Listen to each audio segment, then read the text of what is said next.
ವಿಧಾನ ಪರಿಷತ್ ಸದಸ್ಯ ಸೂರಜ್ ರೇವಣ್ಣ ಅವರಿಂದ ಆಲೂರು ತಾಲೂಕಿನ ವಿವಿಧ ಗ್ರಾಮಗಳ ಸಮುದಾಯ ಭವನ ಮತ್ತು ದೇವಸ್ಥಾನಗಳ ಅಭಿವೃದ್ಧಿ ಕಾಮಗಾರಿಗಳಿಗೆ ತಮ್ಮ ಅನುದಾನವನ್ನ ಈ ಹಿಂದೆ ನೀಡಲಾಗಿದ್ದು ಅವುಗಳ ಪ್ರಗತಿ ಪರಿಶೀಲನೆಯನ್ನ ಅನುದಾನ ನೀಡಿರುವ ಗ್ರಾಮಗಳಿಗೆ ಭೇಟಿ ನೀಡಿ ವೀಕ್ಷಣೆ ಮಾಡಿದರು. ಇನ್ನು ತಾಲೂಕು ಕಾರ್ಯನಿರತರ ಪತ್ರಕರ್ತರ ಸಂಘದ ಕಚೇರಿಯಲ್ಲಿ ಸುದ್ದಿಗೋಷ್ಠಿಯನ್ನ ಉದ್ದೇಶಿಸಿ ಮಾತನಾಡಿ, ಈಗಾಗಲೇ ಆಲೂರು ತಾಲೂಕಿನ ವಿವಿಧ ಗ್ರಾಮಗಳ ಸಮುದಾಯ ಭವನ ಮತ್ತು ದೇವಸ್ಥಾನಗಳ ಅಭಿವೃದ್ಧಿ ಕಾಮಗಾರಿಗಳಿಗೆ 25 ರಿಂದ 30 ಲಕ್ಷ ರೂಪಾಯಿಗಳ ಅನುದಾನವನ್ನ ನೀಡಲಾಗಿದ್ದು, ಈಗ ನೀಡಲಾಗಿರುವ ಅನುದಾನದಲ್ಲಿ ಕಾಮಗಾರಿಯು ಯಾವ ಹಂತದಲ್ಲಿದೆ ಹಾಗೂ ಆ ಕಾಮಗಾರಿಯನ್ನ ಮುಕ್ತಾಯಗೊಳಿಸಲು ಬೇಕಾಗಿರುವ ಅನುದಾನಗಳ ಕುರಿತಾಗಿ ಗ್ರಾಮಗಳಿಗೆ ಭೇಟಿ ನೀಡಿ ಪರಿಶೀಲನೆ ನಡೆಸಲಾಗುತ್ತಿದ್ದು, ಈಗಾಗಲೇ ಶೇಕಡಾವಾರು ಕಾಮಗಾರಿಗಳು ಮುಗಿದಿರುವ ಸಂದರ್ಭದಲ್ಲಿ ಮುಂದಿನ ಕಾಮಗಾರಿಗೆ ಅಗತ್ಯವಾಗಿ ಬೇಕಾಗಿರುವ ಅನುದಾನವನ್ನ ಈ ವರ್ಷದ ಅನುದಾನದಲ್ಲಿ ಬಿಡುಗಡೆ ಮಾಡಿ ಕಾಮಗಾರಿಗಳು ಪೂರ್ಣಗೊಳ್ಳಲು ಸಹಕರಿಸುವುದಾಗಿ ತಿಳಿಸಿದರು.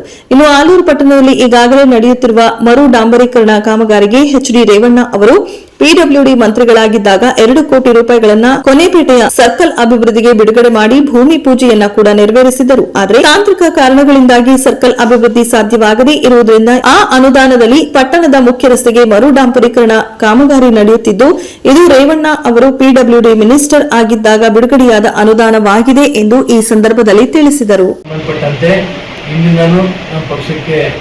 ಒಂದು ಇಡೀ ಜಿಲ್ಲೆಯಲ್ಲಿ ನಮ್ಮ ಪಕ್ಷಕ್ಕೆ ಶಕ್ತಿ ಕೊಟ್ಟಂಥ ಒಂದು ಹೋಬಳಿ ತಾಲೂಕು ಆ ತಾಲೂಕಿನಲ್ಲಿ ಹೆಚ್ಚಿನ ಅಭಿವೃದ್ಧಿಗೆ ನಾವಾಗ್ಬೋದು, ಹಿಂದೆ ಏನು ಮನೆ ರೇವಣ್ಣ ಸಾಹೇಬರಾಗ್ಬೋದು, ದೊಡ್ಡವರಾಗ್ಬೋದು, ಅವರ ಹಾಕೊಂಬಂದಂಥ ಮಾರ್ಗದರ್ಶನದಲ್ಲಿ ಅವ್ರು ಹಾಕೊಂಬಂದಂಥ ಸಲಹೆಗಳಲ್ಲಿ ನಾವು ಮುಂದುವರ್ಸ್ಕೊಂಡು ಹೋಗ್ತೀವಿ. ಇನ್ನೂ ಹೆಚ್ಚಿನ ಕೆಲಸ ಆಗುತ್ತೆ. 30 ಲಕ್ಷ ರೂಪಾಯಿ ಸಮುದಾಯ ಭವನಗಳಿಗೆ ಮಾನ್ಯ ಶ್ರೀ ದೇವೇಗೌಡರ ಅವರನ್ನು ಕೂಡ ನಾವು ಸಹಕಾರ ಮಾಡಿದ್ದೀವಿ.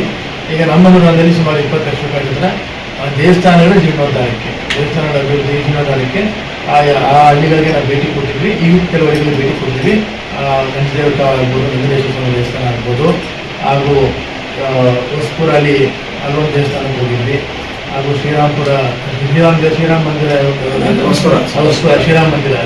ಅಲ್ಲಿ ಹಾಗೆ ಸಾಕಷ್ಟು ಹಳ್ಳಿಗಳಲ್ಲಿ ನಾವು ಅನುದಾನಗಳು ಸಹಕಾರ ಮಾಡಿದ್ದೀವಿ. ದೇವಸ್ಥಾನಗಳಿಗೆ ಹೋಗ್ತಾನೆ ಬೇಡ. ನಾನೇ ಹಿಂದೆ MLC ಗ್ರಾಂಟ್ ಅಲ್ಲಿ 2 ಕೋಟಿ ರೂಪಾಯಿ ಮೊನ್ನೆ ಬಸವರಾಜ ಬೊಮ್ಮೆಯವರು ಮುಖ್ಯಮಂತ್ರಿಗಳಾದಂಥ ಕಾಲದಲ್ಲಿ ಅವರು ಪಾಪ ಯಾವ್ದು ಕೇಳಿದ್ರೆ ಅನುದಾನ ಜಿಲ್ಲೆಗಿಲ್ಲ ಅಂತಿರಲಿಲ್ಲ. ಆ ಸಂದರ್ಭದಲ್ಲಿ ಆಲೂರು ತಾಲೂಕಿಗೆ ಸಾಕಷ್ಟು ರಸ್ತೆಗಳಿಗಾಗ್ಬೋದು ಹಾಗೂ ಸಮುದಾಯ ಭವನಗಳಿಗೆ ಸಾಕಷ್ಟು ಅನುದಾನಗಳನ್ನ ಹಾಕೊಟ್ಟಿದ್ವಿ. RDPR ಅಲ್ಲಿ, ಜಿಲ್ಲಾ ಇರಿಗೇಷನ್ ಅಲ್ಲಿ ಹಾಗೂ ಪಿಡಬ್ಲ್ಯೂಡಿ 3 ಇಲಾಖೆಗಳಲ್ಲೂ ಕೂಡ ಅನುದಾನಗಳನ್ನು ತಂದು ನಾನೇ ಬಂದು ಬುದ್ಧಿ ಪೂಜೆ ಮಾಡಿದ್ದೆ. ನಮ್ಮ ಮುಖಂಡರುಗಳೇ ಬಂದು ಅದನ್ನ ಬುದ್ಧಿ ಪೂಜೆ ನನಗೆಲ್ಲ ಮಾಡಿಸಿದ್ರು. ಏನೋ ಪ್ರಾರಂಭ ಮಾಡೋದು ಸ್ವಲ್ಪ ತಡ ಆಗಿರ್ಬೋದು, ಪ್ರಾರಂಭ ಮಾಡೋದು ತಡ ಆಯ್ತು. ಅದನ್ನ ಮತ್ತೆ ಶಾಸಕರು ಮತ್ತೀಗ ಹೊಸ ವಿಧಾನಮಂಡಲ ಬಂದ್ಮೇಲೆ ಮತ್ತೆ ಅವ್ರು ಮಾಜಿ ಶಾಸಕರು ದೇವಸ್ಥಾನ ಈಗ ಅದೇ ಒಂದು ಕಾಫಿ ಬೆಳೆ ತಗೊಂಡ್ರು ಫಸ್ಟ್ ಬಿಡಕ್ಕೆ 5 ವರ್ಷ ಬೇಕು. ನೀವು ಕೊಡ್ತಿರೋದು ಬರೀ 300 ರೂಪಾಯಿ ಗಿಡಕ್ಕೆ ಕೊಡ್ತಿದ್ದೀರಾ. ಆ ಪರಿಹಾರ ಕೂಡ ಬಹಳ ಅವೈಜ್ಞಾನಿಕ ಅಂತ ಸಂಪೂರ್ಣ ಚರ್ಚೆನೂ ಕೂಡ ಮಾಡಿದ್ದೀವಿ. ಇದನ್ನ ಈ ಪರಿಹಾರದ ವಿಷಯವಾಗಿ ಅವರು ಏನಾದ್ರು ಮುತುವರ್ಜಿ ವಹಿಸಿ ಮುಂದಿನ ದಿನಗಳಲ್ಲಿ ನಾವೇನಾದ್ರು ಒಂದು ಅದಕ್ಕೆ ವ್ಯವಸ್ಥೆ ಮಾಡ್ತೀವಿ ಅಂತ ಮಾನ್ಯ ಅರಣ್ಯ ಸಚಿವರು ಭರವಸೆ ಕೊಟ್ಟಿದ್ದಾರೆ. ಇನ್ನ ಏನು ಪ್ರಾಣಹಾನಿ ಸಂಬಂಧಪಟ್ಟಂಗೆ ಮೊನ್ನೆ 10 ರಿಂದ 15 ಲಕ್ಷ ರೂಪಾಯಿ ಮಾಡಿದ್ರು. ಈಗ 15 ಲಕ್ಷ ರೂಪಾಯಿ 20 ಲಕ್ಷ ರೂಪಾಯಿ ಮಾಡಿದ್ದಾರೆ.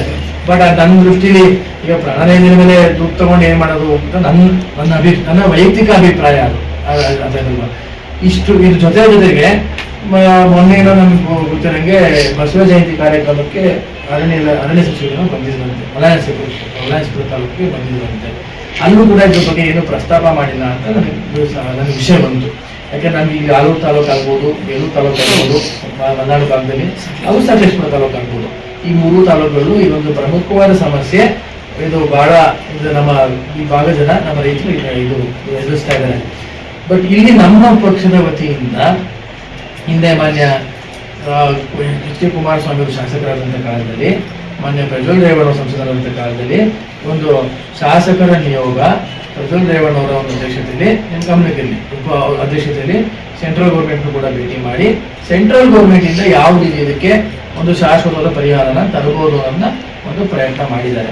ಈಗ ಸ್ಟೇಟ್ ಗೌರ್ಮೆಂಟ್ ಇಂದ ನಿಮ್ಗೆ ಹೇಳಿದೆ, ವಿಸ್ತಾರವಾಗಿ ಹೇಳಿದೆ ಅವ್ರು ಏನ್ ಮಾಡಬಹುದು ಅಂತ. ಸೆಂಟ್ರಲ್ ಗೌರ್ಮೆಂಟ್ ಇಂದನೂ ಕೂಡ ಈಗಾಗಲೇ ಪ್ರಸ್ತಾಪ ಮಾಡಿದ್ದಾರೆ.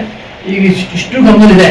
ನೋಡೋಣ, ಇದಕ್ಕೊಂದು ಶಾಶ್ವತವಾದ ಪರಿಹಾರ ಹುಡುಕಕ್ಕೆ ಪ್ರಯತ್ನ ಪಡ್ತೀವಿ. ಅಲ್ಲ, ನಿಮ್ಮ ಪ್ರಕಾರ ನನ್ನ ಶಾಶ್ವತ ದೃಷ್ಟಿಯಲ್ಲಿ ಪರಿಹಾರ ಅಂದ್ರೆ ಏನು? ಶಾಶ್ವತವಾದ ಪರಿಹಾರ ಅಂದ್ರೆ ಇಲ್ಲಿ ಒಳಗಡೆ ಏನು ನಿಮ್ಮ ತಾಲೂಕುಗಳಲ್ಲಿ ಈ ಭಾಗದಲ್ಲಿ ಆನೆಗಳು ಬಂದಿದ್ದಾವೆ, ಅದನ್ನ ಪ್ರತಿಯೊಂದು ಆನೆಗಳಿಗೆ ಸ್ಥಳಾಂತರ ಮಾಡಬೇಕು. ಇದು ಬಿಟ್ಟರೆ ನನ್ನ ದೃಷ್ಟಿಲಿ